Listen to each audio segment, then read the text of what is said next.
We didn't plan to make this album a double album. It just kind of worked out that way.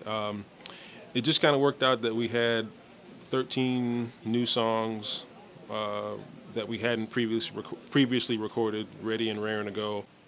We're combining traditional elements of jazz, like feel, swing, improvisation, instrumentation, but we're doing it in, I think, with a unique blend of the styles that we grew up with. The thing that makes CGQ unique from other Chicago jazz bands is we don't really fall under the genre of jazz. I know there's a lot of different kinds of jazz, but in my opinion, the music, we're like a stew of a bunch of different musical genres.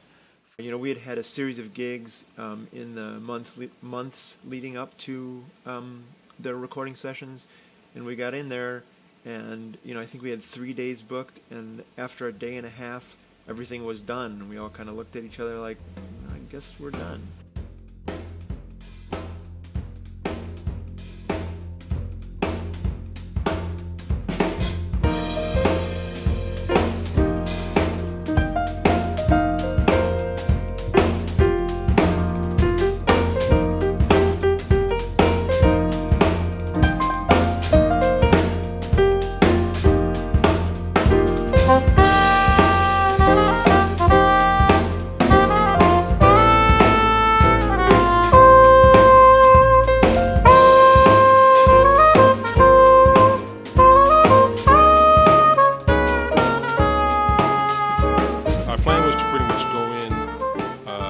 To record the 13 songs that were previously unrecorded or that hadn't appeared on any previous CD of ours. So we set up shop in early July of this past year, early July of 2013. We set up at Uptown Recording in the uptown neighborhood of the north side of Chicago. Joe was co-producing with me. We found a great engineer. His name is Rob Ruccia. Very flexible, very, very creative, great ears as well. Worked really well with Joe. Was a pleasure to work with. And yeah, like I said, we pretty much just, our goal was to kind of do it like the old school jazz records were made, whereas you didn't do a whole bunch of takes. You didn't do 5 takes on each song. Wasn't going to be a whole lot of overdubbing, even though we don't do a whole lot of overdubbing anyway.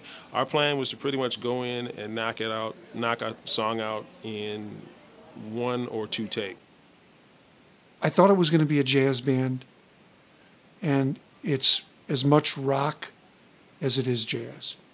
Corley's approach, along with Mark Piani, the bass player, is a strong, it's a rock, funky rockin' rhythm section underneath with this that gives us underpinning to all of this great melody on top. And then you add the writing talents of Mark and Damien and Chris on top of all of this.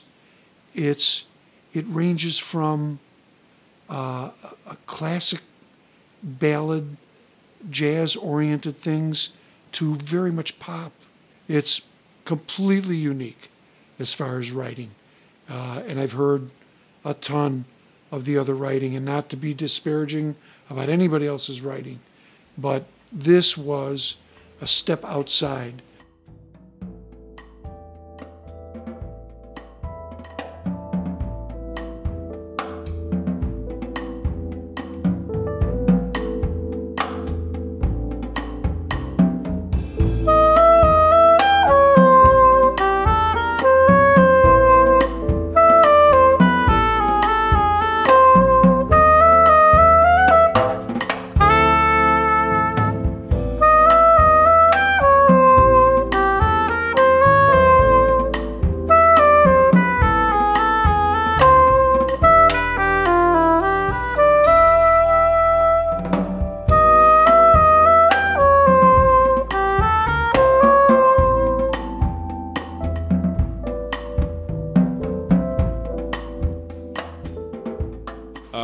The title itself is kind of inspired by an episode of of all things, the old sitcom What's Happening, where, long story short, Raj has to tutor this basketball player that's failing, and the basketball player says usually they would put him in classes like music appreciation, and Raj says, really, music appreciation? And the basketball player says, yeah, they'd ask me if I wanted to hear some music, and I'd say, I appreciate that. And so it was kind of inspired by that, this whole thing is just kind of my bid to talk about, like, what it is that this band does, why we like the music that we like, and how we're able to kind of like take the music that we like and do something original with it, or take an original spin on pre-existing compositions. So it's just kind of like our overall manifesto, I think, for this time out. You know, what I really hope to see from Music Appreciation is for us to play more and more gigs together as a band in front of audiences that are appreciative and really want to hear what we have to say. I think we have the potential to go anywhere we want to go. I think it's just the right people actually hearing the music. This album has lots of very interesting music, and it goes in a lot of different directions, but I feel you can always hear us. There's that chemistry and that energy that is CGQ, that is captured on every tune, no matter who composed it, no matter where it goes. And I just want to keep doing what we're doing.